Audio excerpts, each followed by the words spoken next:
prayer. So why don't we just start with a little prayer this morning. Dear Heavenly Father, we just thank you for today.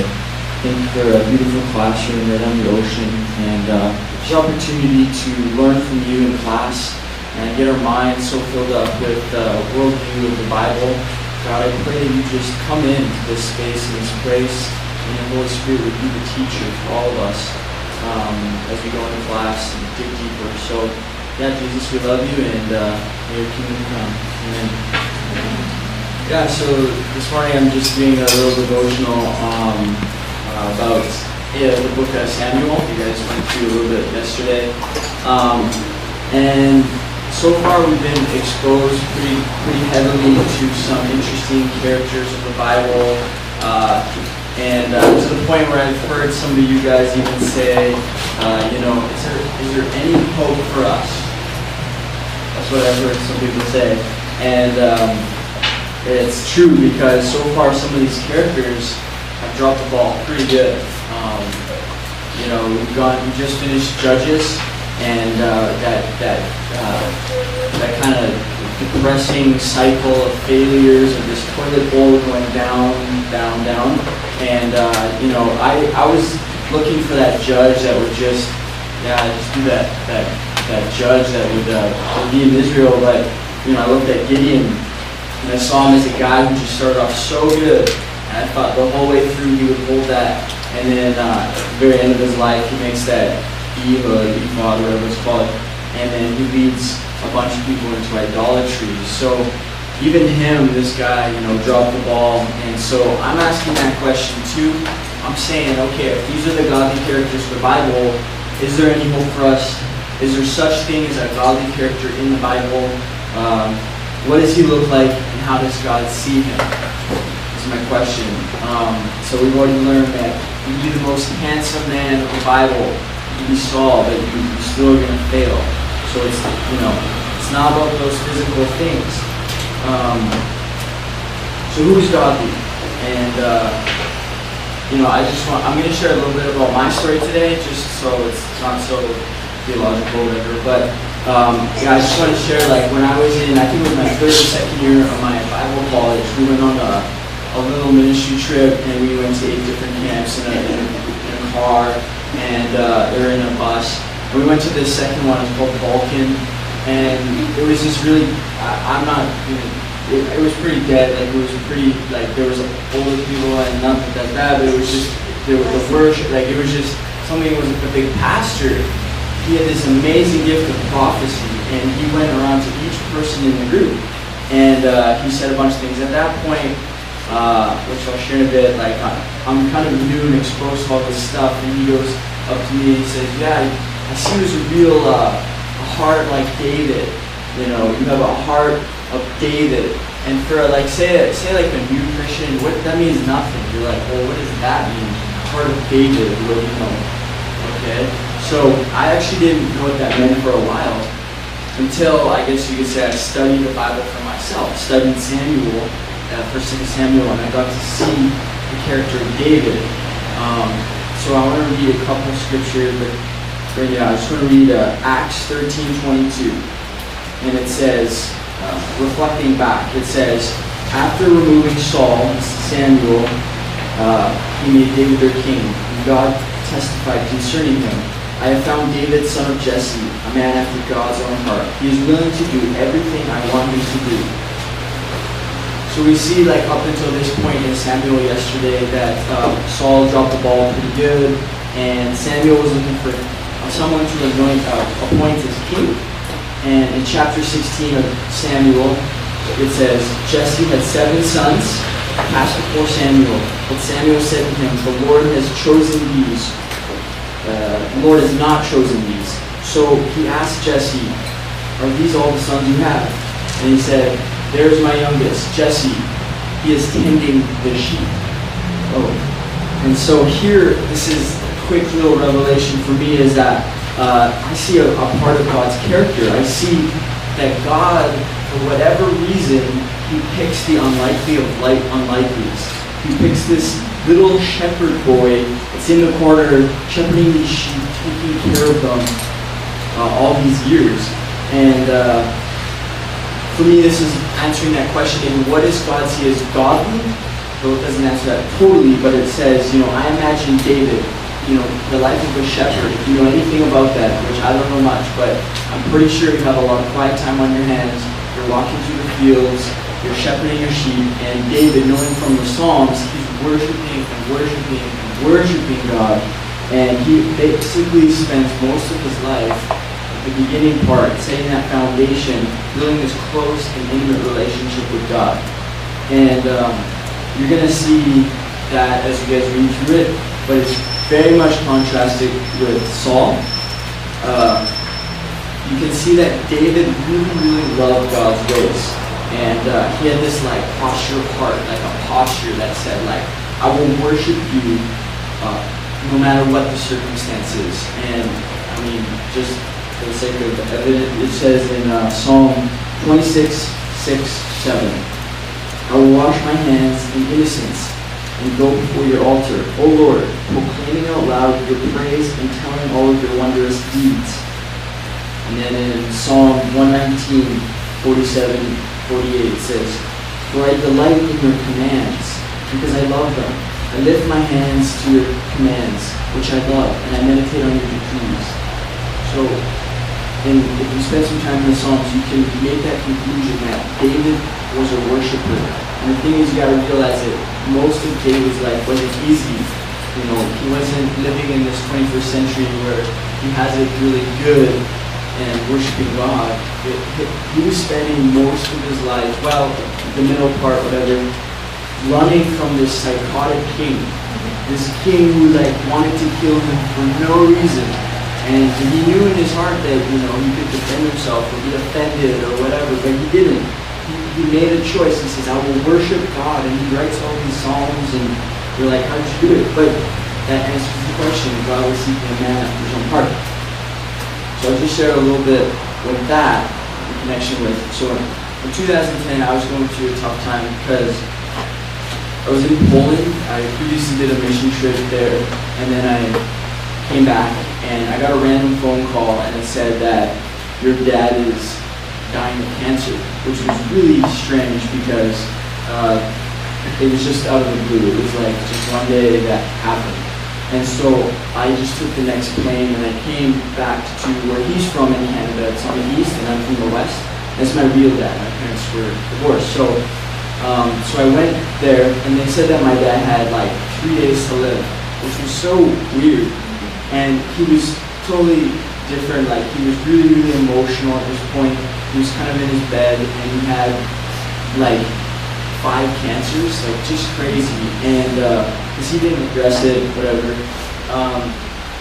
So what ended up turning into 3 days turned into 3 months, and I didn't expect that. I had my whole life on plan. I got to do a YWAM, I got to go on this mission trip, I got to do this, and then God's just oh, by the way, your dad's not, this is what's happening in my life all of a sudden.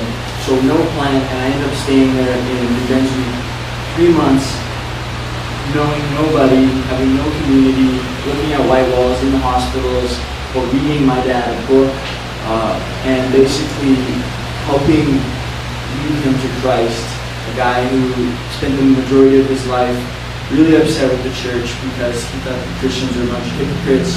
But he told us later that he always knew this guy named Jesus, and he said, look, Dad, you're dying, you gotta, do you believe this Jesus guy's died? I believe. So because he said that, I just got this little book called Heaven is Real with this little kid. I started reading it to him. Most of the time he'd fall asleep, but then he would, I would pray with him and stuff. He would do his prayers and stuff. And I spent a summer just discipling my own father, which was really interesting. I didn't expect that. And then it went on. He survived for a long time. For about 2 years later, so this is 2014, 2013 in May, I'm going to church in Calgary, where I'm from, Canada, and he's still alive, but he's really going down. And so I'm at church, and all of a sudden I'm with my friend, and he said, why don't you call your dad today? I hadn't talked to him for a month. You can barely talk, his voice is all raspy and stuff.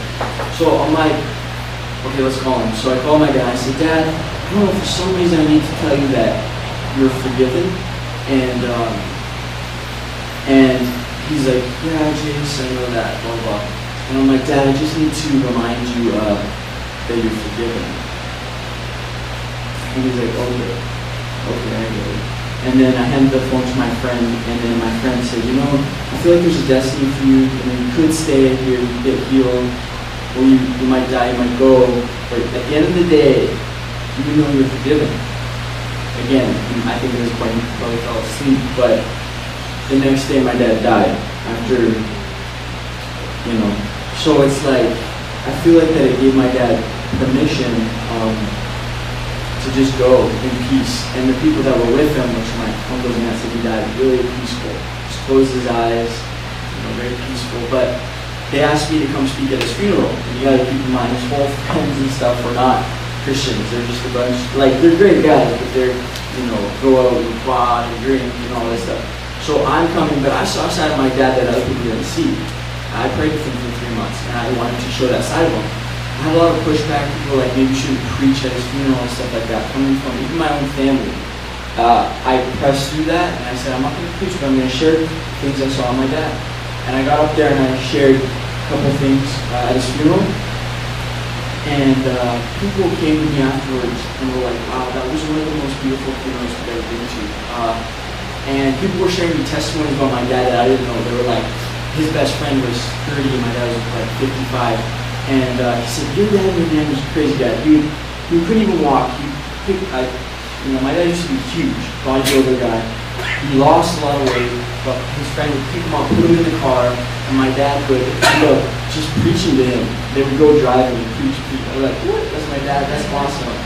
And so all this happens, you know, in my life.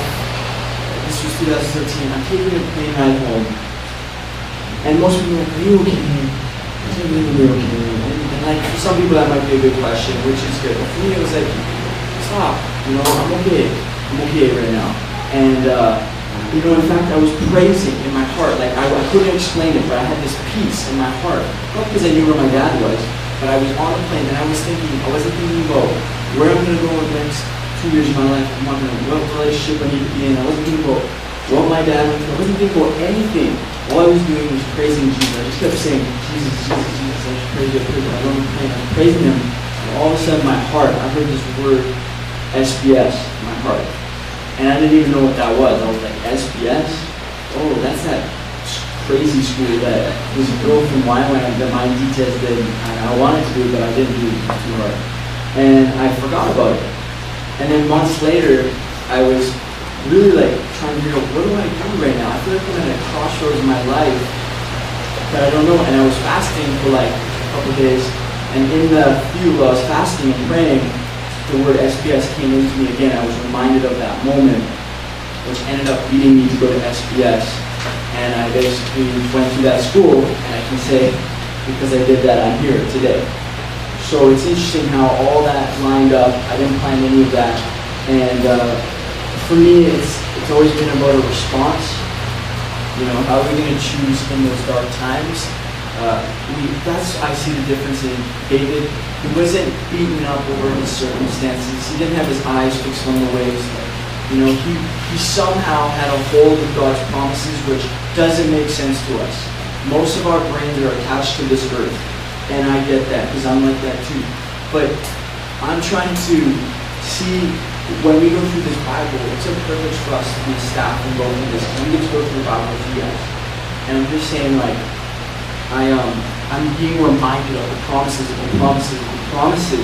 so that when these times come, I can say, no, like, my hope is in God, it's in the Bible, it's in what I see about his character, it's in the mercy, it's in the grace, it's in these things. And so people are like, are you okay? My life is not dependent upon any of this stuff. This is temporary, this is all tools, this helps us. I can help you, we can share with each other. But at the end of the day, our heart has, like, I sometimes, to be honest with you, I just weep, I cry, and I don't know why. And I feel like the scripture that comes true to me, we're aliens to this world. And I sometimes feel like that. We're foreigners to this world. Just like the Israelites were foreigners in the land. Christians, we're foreigners. We're supposed to hold on to this stuff. And And sometimes I feel like that. So, I just was maybe going to quickly go back to David. He made some mistakes though, and I just want to keep that in mind. In the midst of the worshiping heart, David made some mistakes, and you guys are going to get to that story. It's with Bathsheba, and he basically looks once, looks twice, sees the woman, bathing, and he said, "I want that," and he wanted her, and he went over and he pursued that, and because of that, he ended up almost knocking off all the 10 Commandments, like breaking them, because then he kills her husband, Uzziah, who's at war, and the coveting, and all these things. And so then you think it doesn't make sense. So God, a godly person, is someone who worships but is okay with murdering. And you have to really reconcile that. But I think the difference is when that all happened, Psalm 51, he wrote that. And that shows his heart condition right at that very moment. And I'll just read a little portion of it. It says, "God, have mercy on me, O God, according to your unfailing love, according to your great compassion. Blot out my transgressions, wash away my iniquity, and cleanse me from my sin. For I know my transgressions, and I know my sin is always before me. Against you alone I have sinned, and done what is evil in your sight. So you are right in your verdict, and justified when you judge. Surely I was sinful at birth, sinful from the time my mother conceived me. Yet you desired faithfulness even in the womb, and you taught me wisdom in that secret place." So I don't know if you guys remember that. When Saul made a mistake, maybe remember what he did. He decided to take matters in his own hands, but justify, like God would like that. But priests could only do the sacrifices and build the altars. They had to go down to a certain spot and do that. Oh, but I think it's okay, I'm a king, and he's got the power trip and all that. So he built an altar and covers sin. Samuel was like, "What the heck have you done, man? Oh, you screwed it up." And so that's the normal human response, to kind of justify and defend or get offended and fix it for yourself. So what we see with David is, a few verses later, it says in verse 17, "My sacrifice, O God, is a broken spirit and a broken and contrite heart. You, God, will not despise me." So while Saul's making sacrifices, David realizes that a sacrifice is a contrite heart, contrite means repentant. God is not looking for perfect people. And you guys will, I hope that sinks into you, because when you finally realize how accepted you are by God, nothing will matter. Like, not what the people say to you. Yes, it hurts when someone accuses you and all that stuff. You go to God. The thing is, when you realize that there is a way that God has gave us, and we do make sins, because even the most godly men did, but he responded with repentance. So he's not looking for perfect people, but if you're willing to repent means turn. There's a difference between confession and repentance. Sometimes we think repentance is, I just confess and move on, keep going. That's not repentance. Repentance is you spend that time and you see, okay, wow, I see that sin, how it really affected that person. I know it's a bad habit that's been sown into me for years because of my own bad decisions, but I'm going to choose day by day to say no to that. And it's going to suck for a time period because it's a vicious cycle when we say no to that. And over time it becomes a new habit. They say after 21 days it becomes a new habit. But you keep doing good. So where you would normally be a kind of a contentious or jealous person or, envying, even though it doesn't make sense to your mind, you just bless them. Someone accuses you, you bless them. And you keep practicing that. And you officially turn from that one thing. For me, there's been multiple. Every day there's things like God's cleaning us out, and He wants to. It's part of the journey. It's part of the relationship. And I think that's because Mark's going to come up and talk. That's the last thing I want to say is, in the midst of all this, what I realized, all my pursuit of knowing more about God, it's not about knowing, it's not about knowledge. You can have a pursuit of knowledge. But it's about, don't forget the most simple thing. that David knew, and that I forgot that I'm, God's graciously brought me back. It's about a relationship with God. The whole thing, the whole Christian thing, you hold his hand and say, God, can I do this? Okay. No? Okay. Can I do this? Okay, yeah. And he just wants to walk with you, and he's going to discipline us along the way, but that shows us that we're legitimate sons. God,